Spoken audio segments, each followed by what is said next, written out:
non-fungible idiots, don't you know? Banging our heads to the rhythm of the code. We don't care about dollars or the shiny blade. We're just holding to zero. It's our everything. Round tripping positions, that's how we roll.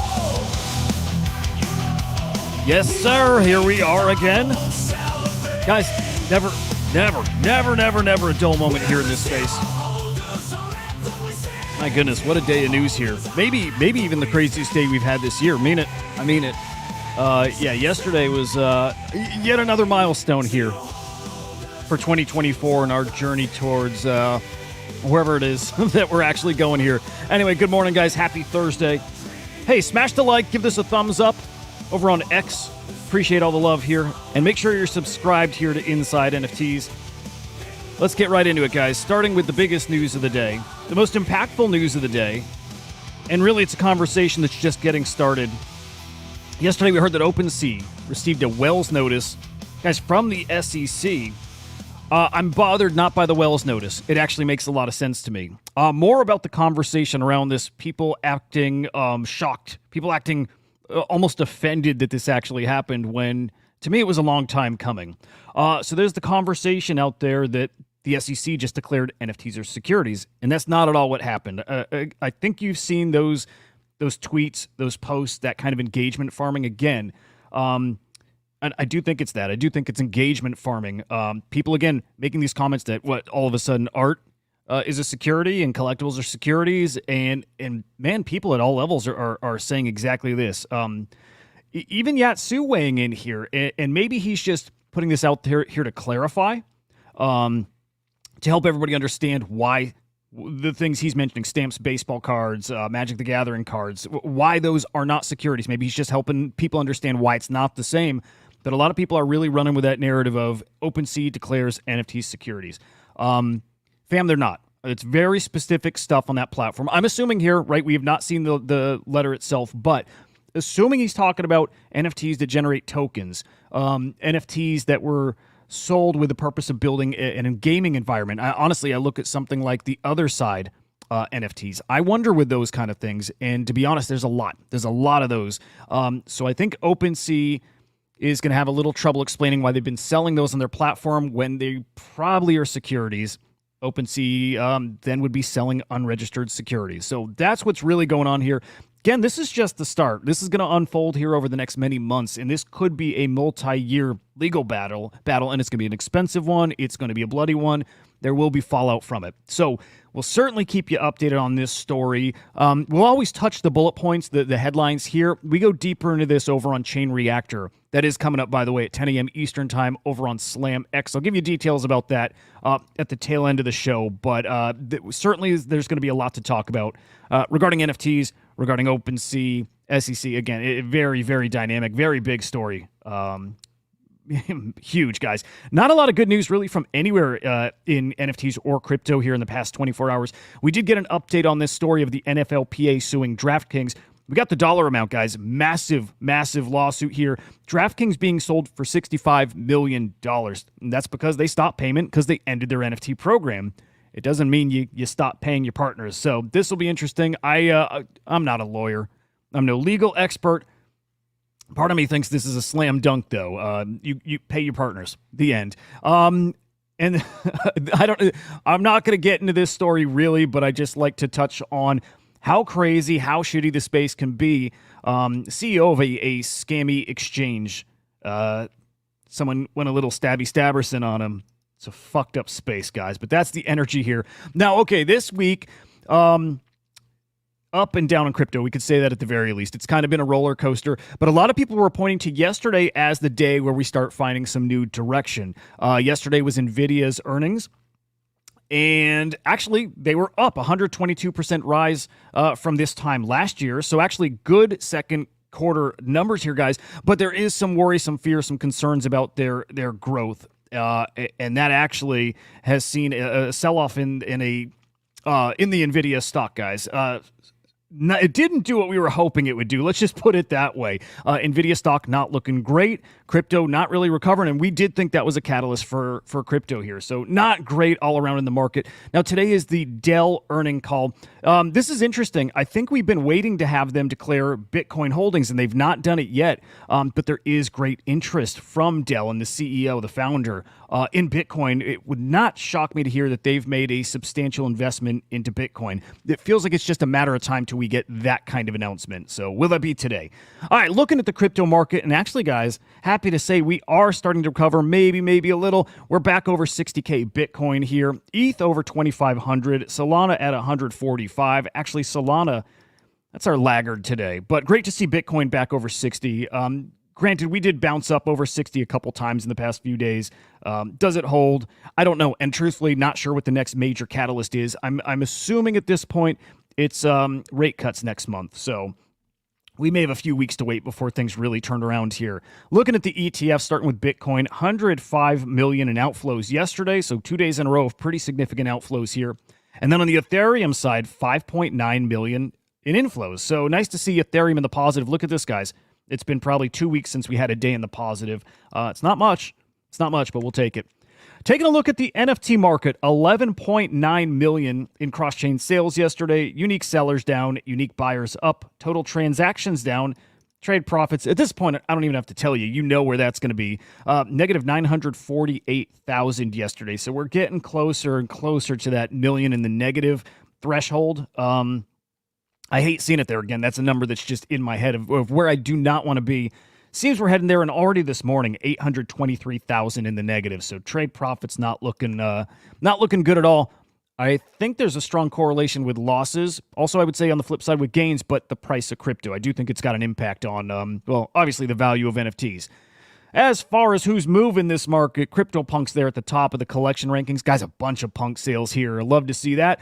Followed by Guardian Heroes, Solana Monkey Business, Sorare, brand new mint on Solana called Wifey Station. These guys are cooking. A lot of buyers, by the way. Had to take note of that this morning.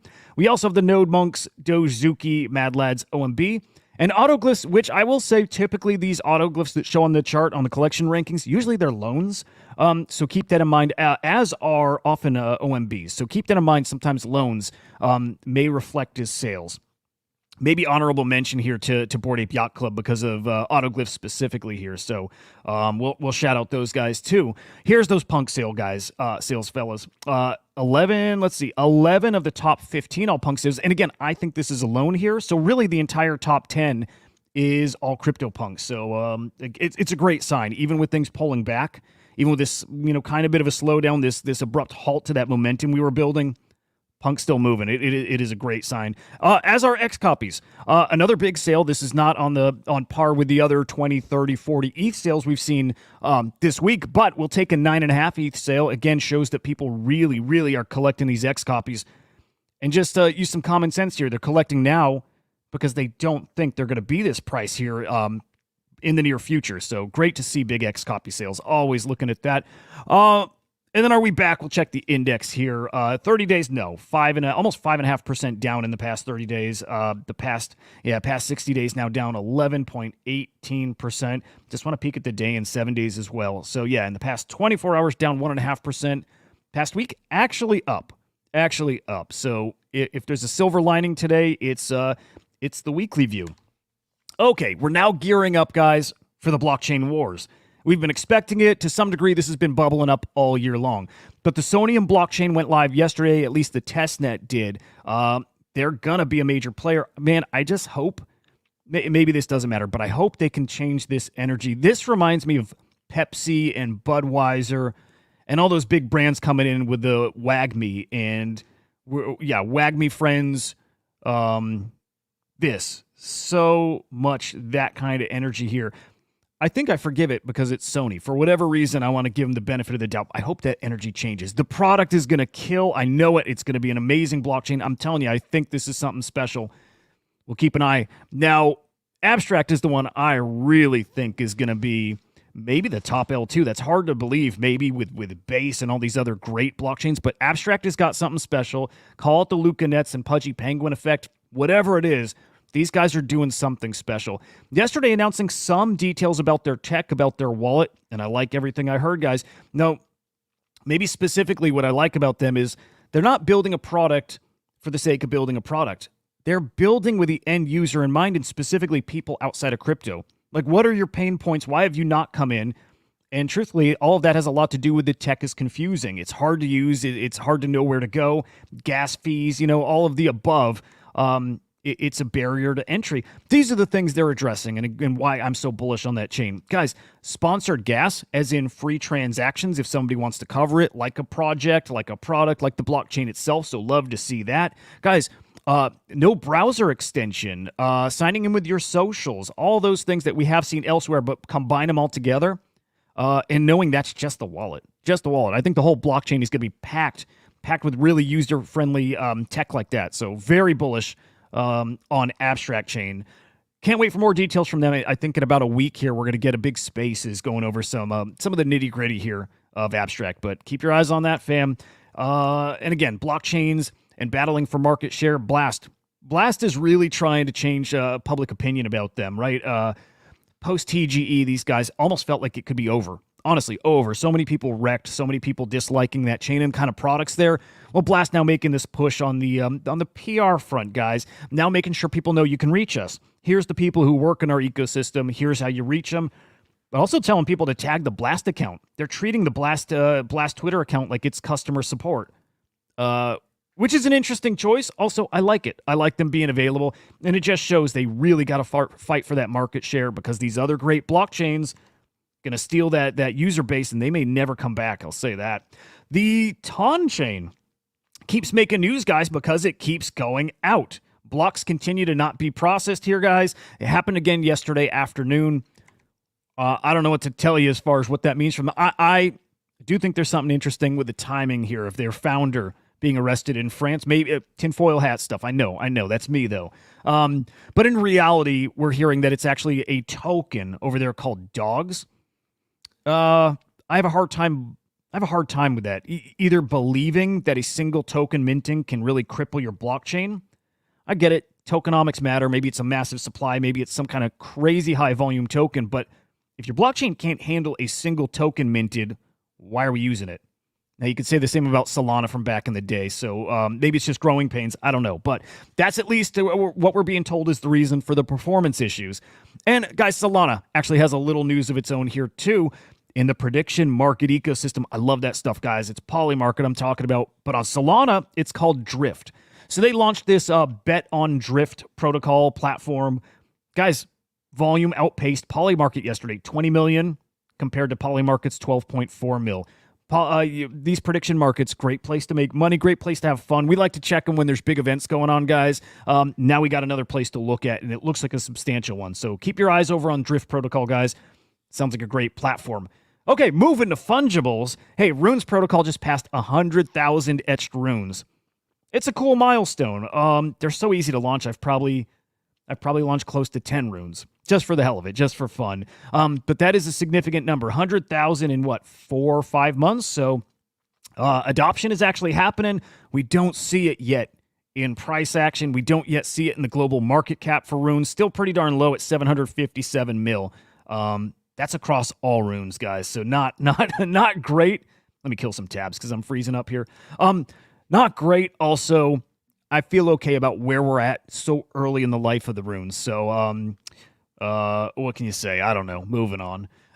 New meme coin launching over on Ethereum guy called Phil. This is an interesting coin that actually is tied to an early ETH, I believe a developer, guys. This is tied to a wallet that was part of the first block, the Genesis block of Ethereum. Launched this token called Phil, got up to $120 million market cap. Keep your eyes there, guys. I don't know what they're cooking, if it's purely a meme coin or what, but right now at 73 mil, keep your eyes for an opportunity over there. Reminder, I'm in Ho. I think Ho's got stuff cooking today. I'm not shilling you, but I'm just telling you I'm excited about Ho. That's the only token I'm looking at today. NFA, DYOR, all that stuff. Don't buy it. I'm just telling you what I'm into and focused on.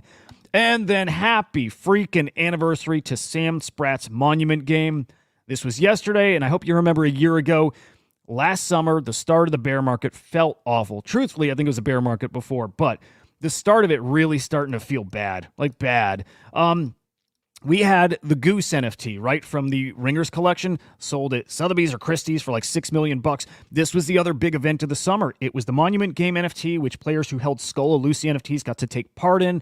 They got to actually draw, make these little narrations on the piece of art itself. Incredible interactive event.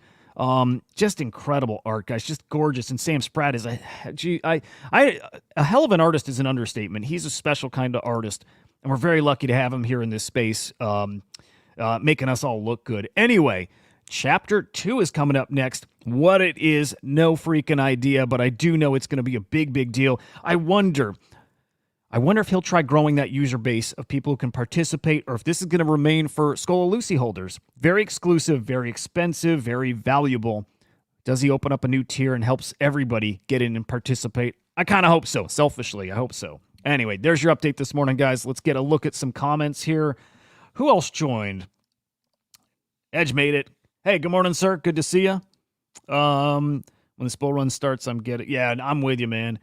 I'm with you. I feel bad I said we're back when we're clearly not. The OpenSea thing's a big old wrench in this whole fucking thing. Good morning, sir. Good to see you. Good morning, Mike Bennett. Gravity, good morning, brother. Cosmos GM, China, my God, yes, it was Budweiser, Pepsi. The Sony thing felt like that, right? And I'll give him the benefit of the doubt. I will, because I like him. But the Dogs token was a huge on-chain claim. But come on, come on, that was their first real test. A major token like that in chain can't handle it at all over like a 24-hour period. Can't handle. Solana, though, again, Solana's the counterpoint to say. People are willing to forgive that kind of thing, and ultimately, chain can do phenomenally. Guys, is Tana maybe like an opportunity, a good investment? Tokens down, but again, Solana showed us what's possible. And Solana, as great as it is and as big as it is, that doesn't mean there's not room for another major chain at the Solana level. So keep that in mind. Yes. Pnux, about 130 ETH now in secondary volume. I'm really impressed with them. Really impressed. Now, derivatives, you never know how much legs they have. I don't know. But yeah, they've held up really well. Did I do more TA? I might have. Anyway, guys, appreciate you for joining. Thank you for hanging out. Remember, like the show if you could over on X, over on YouTube. Follow me at Huda_idiot over on X. And I will be live here coming up in an hour and a half over on SlamXIO. On YouTube, it's SlamXOfficial. We should have Jared on today. We'll get some art updates. Would like to talk probably more about the OpenSea SEC Wells notice, how that relates to art. What kind of art does maybe dabble on, more in the side of a security? I wonder if there's some. We'll talk Jonathan Mann. There's a lot going on. Anyway, guys, have a great morning. See you in just a bit here. See ya.